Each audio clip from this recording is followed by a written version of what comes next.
আসসালামু আলাইকুম রহমতুল্লাহ। আশা করছি সবাই ভালো আছেন। মোটরের স্টার্টিংয়ের জন্য বেশ কয়েকটি পদ্ধতি ব্যবহার করা হয়। সিঙ্গেল ফেজ মোটরের জন্য সুইচ এবং 3 ফেজ মোটরের জন্য direct online starter, star delta starter ইত্যাদি ব্যবহার করা হয়। ডল হচ্ছে 3 ফেজ মোটরের একটি স্টার্টিং মেথড। ডল মেথডের মাধ্যমে মোটরের টার্মিনালে ফুল লাইন ভোল্টেজ অ্যাপ্লাই করা হয় এবং মোটর ফুল ভোল্টেজে রান হয়। এতে করে মোটরে হিউজ পরিমাণ কারেন্ট ড্র হয়। এটা সর্বোচ্চ 4 কিলোওয়াট মোটর পাওয়ার পর্যন্ত সুইটেবল। সর্বোচ্চ 10 কিলোওয়াটের লোড পর্যন্ত এই ধরনের মোটর কানেক্টেড করা হয়।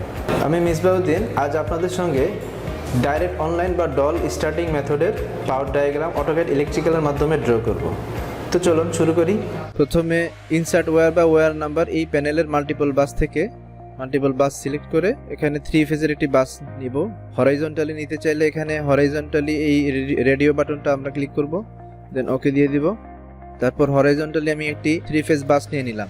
এবার এই বাসটিকে যদি আমি রেড, ইয়েলো, ব্লু কালারে অ্যাসাইন করতে চাই তাহলে এটাকে সিলেক্ট করে দেন রাইট বাটন ক্লিক করব। তারপর এরকম একটি অপশন আসবে যেখানে লেখা থাকবে চেঞ্জ বা কনভার্ট ওয়্যার টাইপ। এখানে আমরা সিলেক্ট করব।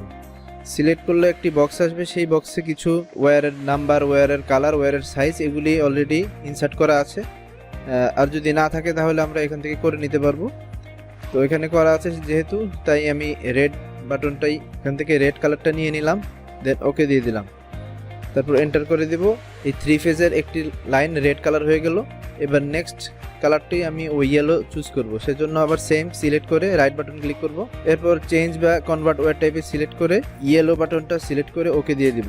ইয়েলোটা সিলেক্ট হয়ে গেল। সেম ইজ ব্লুর জন্য সেম, ব্লু সিলেক্ট হয়ে গেল।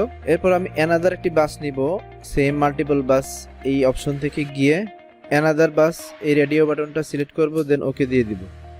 এরপর অ্যানাদার একটি বাস নিয়ে আসলাম আমি নিচে এই পর্যন্ত। বাস বারের থেকে এখন আমি একটি 3 ফেজ মোটরের কানেকশনের জন্য এই লাইনটি নিলাম।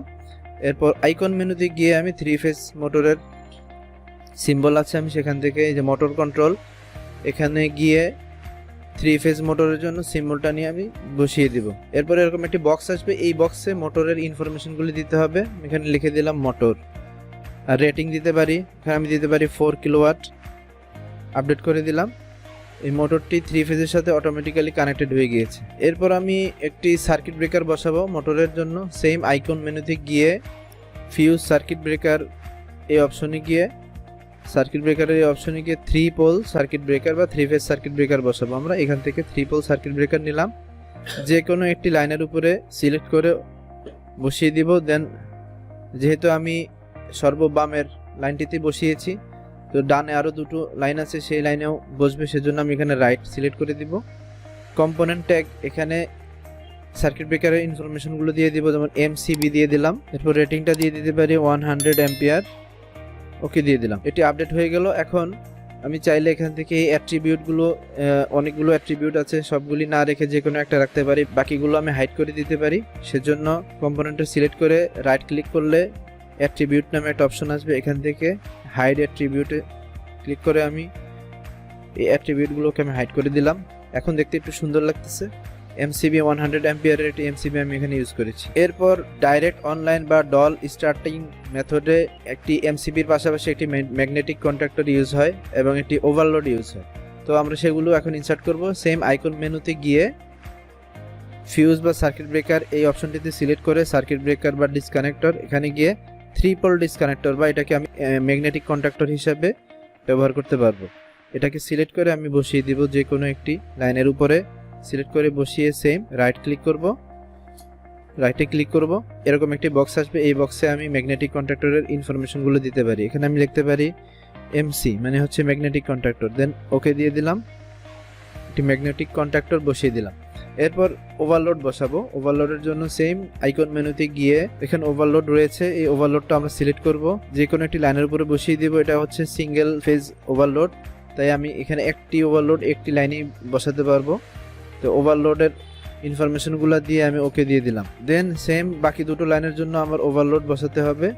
আমি আইকন মেনুতে গিয়ে ওভারলোড সিলেক্ট করে আমি এখানে বসিয়ে দিব। তারপর ব্লু ফেজের জন্য সেম ওভারলোডটি নিয়ে এখানে বসিয়ে দিব। এখানে ওভারলোডের অ্যাট্রিবিউটটাকে আমি চাইলে মুভ করতে পারি, সেজন্য রাইট ক্লিক করে অ্যাট্রিবিউট অপশনে গিয়ে মুভ অ্যাট্রিবিউট এখানে সিলেক্ট করব। দেন অ্যাট্রিবিউটটাকে সিলেক্ট করে এখান থেকে আমার ডিজায়ার্ড পয়েন্টে নিয়ে এসে এন্টার দিয়ে দিব, তখন এটা অ্যাট্রিবিউটটা মুভ হয়ে যাবে। তো এভাবে হচ্ছে একটি 3 ফেজ মোটরের ডল মেথডের যে পাওয়ার ডায়াগ্রামটা সেটা এভাবে তৈরি করা হয়। এখানে এই 3 ফেজ বাস থেকে যদি আমার কোনো ওভারলোড ফ্লো হয় অথবা মোটরটি যদি ওভারলোড ক্যারি করে, দেন এই ওভারলোডটি সিগন্যাল পেয়ে সেটা অফ হয়ে যাবে। এছাড়া এই এমসিবিটি হচ্ছে এই 3 ফেজ মোটরের সেফটি হিসেবে কাজ করবে। ভিডিওটি ভালো লাগলে লাইক দিতে ভুলবেন না, আর আপনাদের কোনো মতামত থাকলে কমেন্ট করে আমাদের জানাতে পারেন। ইনশাআল্লাহ নেক্সট টাইম অন্য কোনো টপিক নিয়ে আবার আপনাদের সামনে চলে আসবো। টিল দেন, আল্লাহ হাফেজ।